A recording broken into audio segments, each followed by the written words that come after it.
would tell him exactly what I have done. I would come before him like a prince.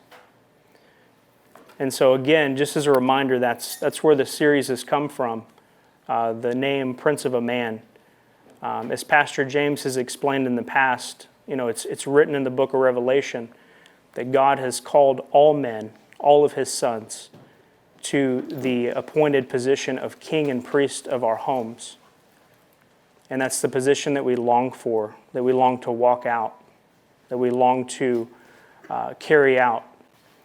But before we can do that, we must understand what it means to become a prince. And that's what we've been looking at over the past couple weeks. And so I'm going to continue that discussion. And so the principle for today is going to be a prince of a man, trust fully in the Lord. And so the verses that we're going to be looking at in Job 31 are going to be verses 24 through 28. But I want to start with the definition of trust. So when we look at the word trust, the core definition is confidence, reliance or resting of the mind on the integrity, veracity, justice, friendship, or other sound principle of another person. And so really, what that speaks to me is, when we talk about trusting in the Lord, the question is, can we trust his character? Can we trust his faithfulness? Right? The word there, veracity, this was actually a word that I had to look up and learn on my own. It's a word for truth.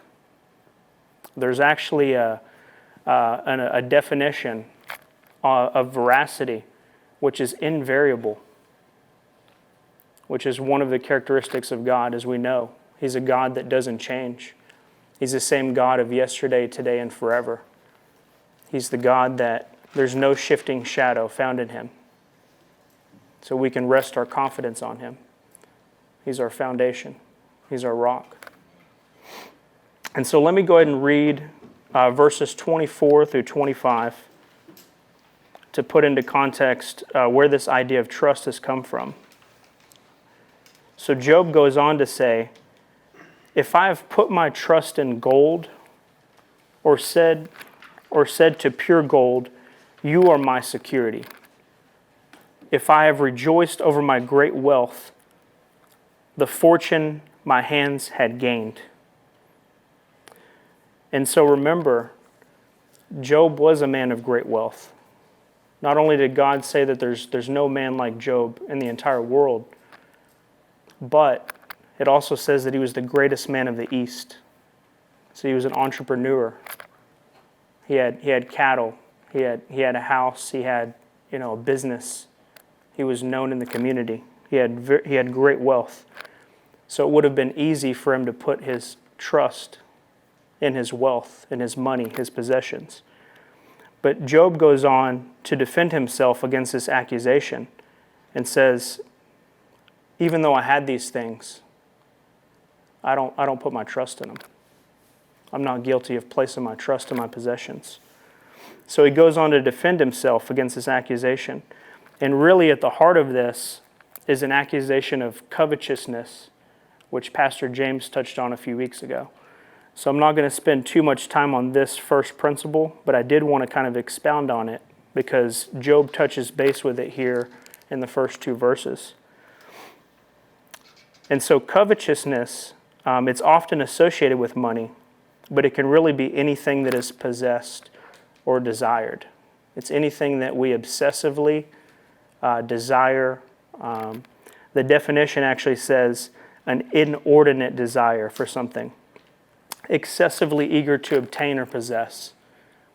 So something that we fixed our mind on, that we fixed our eyes on. Typically this is something that either we have and we say, I'm not content with this, I want more. Or it could even be something that we don't have. Maybe someone else possesses. And we say, I want that for myself. That's this idea of covetousness. That's the root of the sin.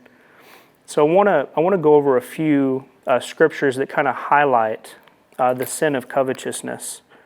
The first one is in Exodus 20, verse 17. And the Lord writes to the Israelites through his prophet Moses, "You shall not covet your neighbor's house. You shall not covet your neighbor's wife, nor his male servant, nor his female servant, nor his ox, nor his donkey, nor anything that is your neighbor's." And so God shows us here in his word, in the book of Exodus, that covetousness does not have to be money or possessions. It could be many things. It could be something that we desire more of, as Pastor James talked about a few weeks ago.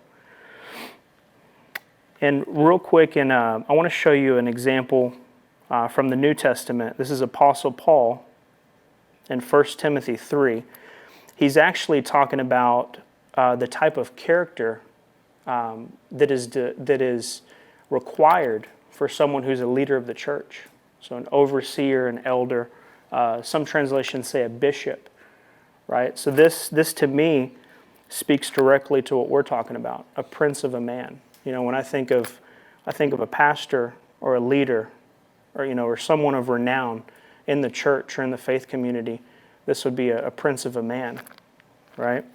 And so Paul goes on to say, this is someone that's not given into wine, not violent, not greedy for money, but gentle, not quarrelsome, not covetous or covetous.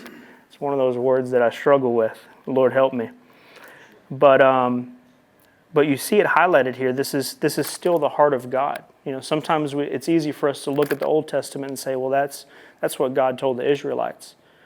But it's in the church today. God has the same view of covetousness. Again, he hasn't changed. He's invariable in the way that he rightly judges.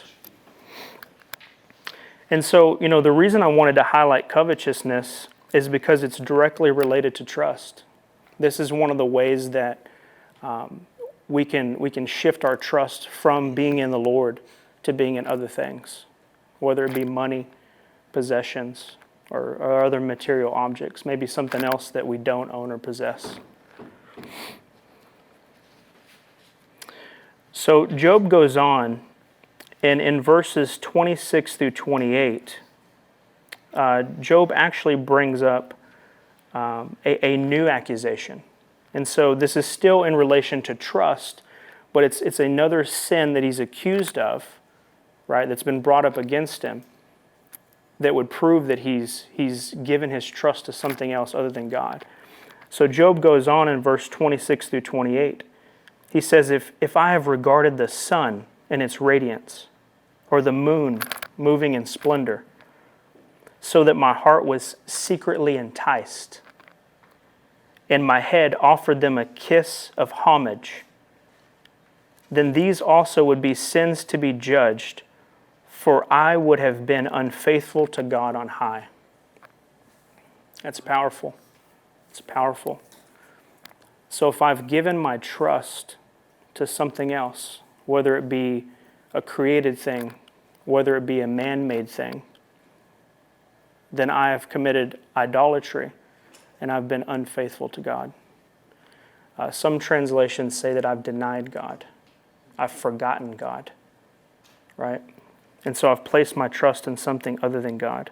But Job defends himself. He says, I haven't done these things.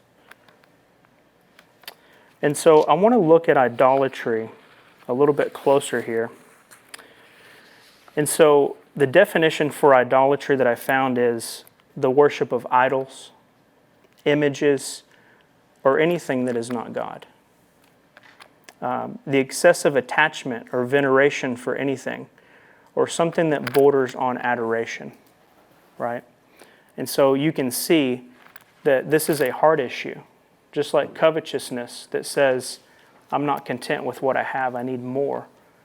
Idolatry is also a heart issue. This is saying that I've looked at God and I haven't found Him trustworthy.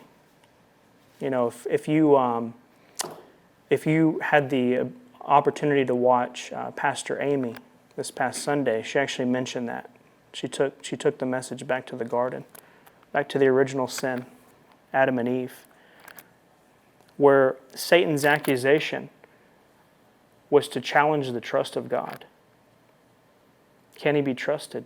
Did he really say?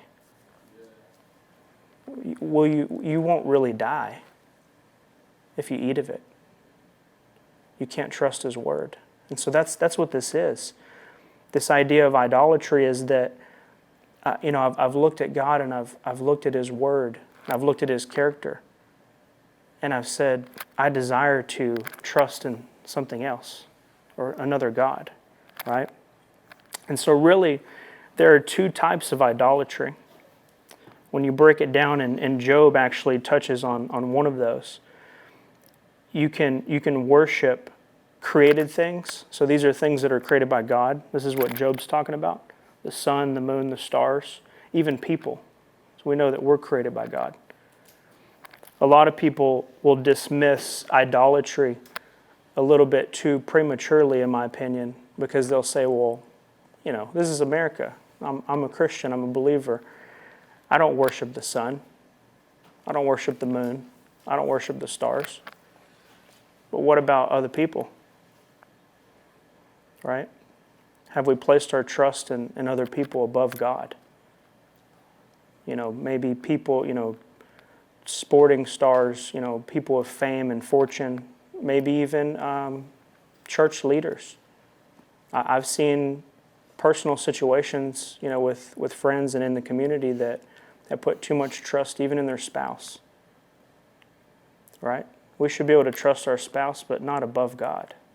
Not in a place where that adoration rises above God. Right? And so that's one example of idolatry. The other example is man-made things that are made by hand. So things that God didn't make directly. This could be material things. Job kind of touches base on this in the first couple verses. This could be houses and cars and money, but it could also be technology. It could be social media, right? And I'm talking to you guys, but really this message is preaching to me too. There's been times where I've maybe put too much trust in the news, or the media, or the government, or a political party, right? All of these things could be a form of idolatry if we've allowed that to become where we place our trust, right?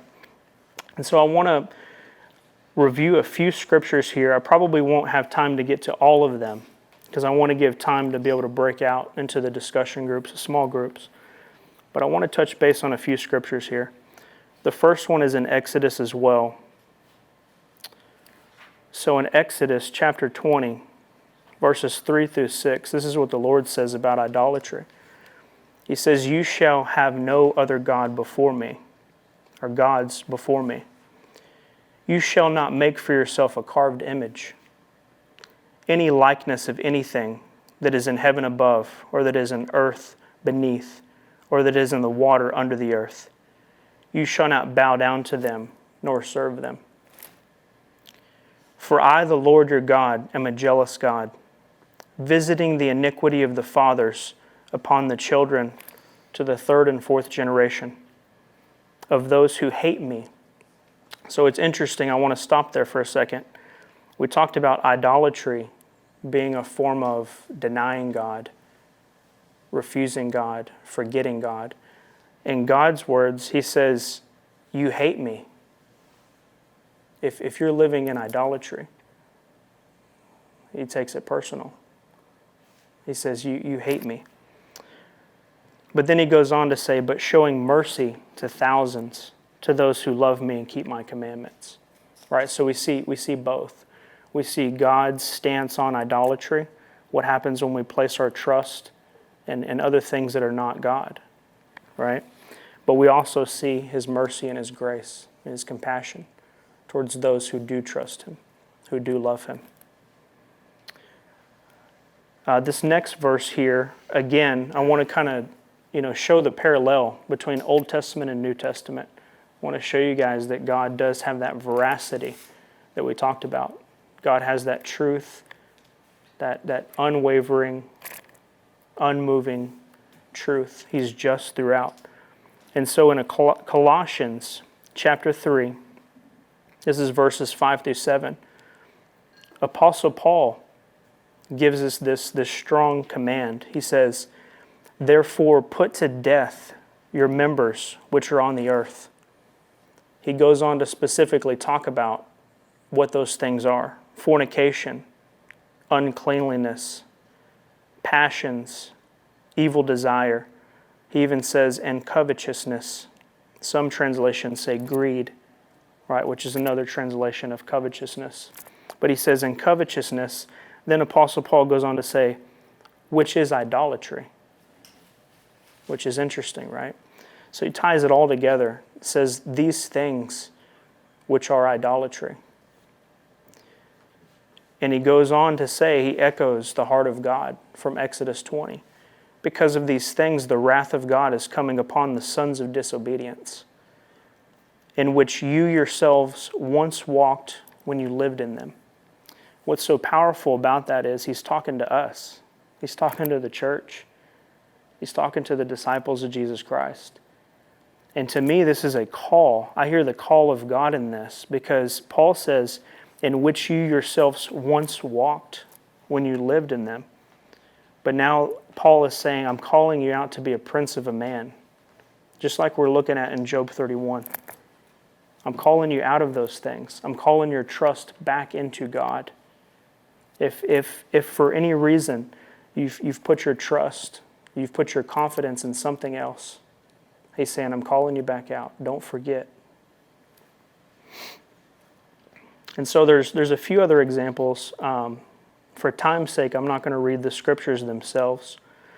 But in Jeremiah chapter 13, God goes on to declare that trusting in idols is a sign that we've forgotten him. So like I mentioned earlier, God says, you hate me and you've forgotten me when you trust in anything other than me. And then again through the prophet in Jeremiah chapter 17, verse 5, God declares a curse upon any man that places their trust in idols. So his stance on this is, it's obvious, right? He's not playing around when it comes to his trust. Well, it comes to our trust in him and placing our trust in something else other than him. And so I wanted to reserve, enough time for us to have some discussion today, to break out in the small groups, actually have a little bit more discussion, go a little bit deeper, right? And so I prepared a few questions for us that I felt like God was really asking me. So I don't want you guys to think that any of this is me speaking to you. God spoke this to me. This preaches through me before it reaches anyone else. And so some of the questions that God was asking is, who or what have you trusted or placed confidence in above God? So let's ask that question today. All right, let's be honest and vulnerable. Second question is, are you holding on to anything that does not belong to you? And, I don't want you to take this the wrong way. I'm not saying, have you stolen? Are you in possession of something you're not supposed to be? But this could be something like the past. This could be guilt. This could be shame. This could be something that Jesus Christ has already paid for. As we know that for us who belong to Jesus, there's no condemnation, right? So are we bringing up the past? Are we living in the past? Are we living in unforgiveness? Are we holding on to that? The last question, what have you allowed to secretly entice your mind or your heart? Just like Job said, I want to go back real quick before we break out, and I want to reread the words of Job. He says that, if I have regarded the sun in its radiance, or the moon moving in splendor, so that my heart was secretly enticed, and my hand offered them a kiss of homage. Some translations say worship, right? This is like an old kind of traditional expression of worship. Like I'm giving homage to the created things. I'm giving homage to something that is not God, that doesn't have that worth or deserve that praise. But those words really jumped out at me, secretly enticed. Goes back to what we talked about earlier. When Pastor Amy was talking about the moment in the garden when Adam and Eve fell, secretly enticed to think amongst themselves that God is not trustworthy. Can you trust His word? Can you trust His character? And that's really the question here. When we look at these three questions, it all comes down to, can God be trusted? That's the question that I believe that God wants us to answer.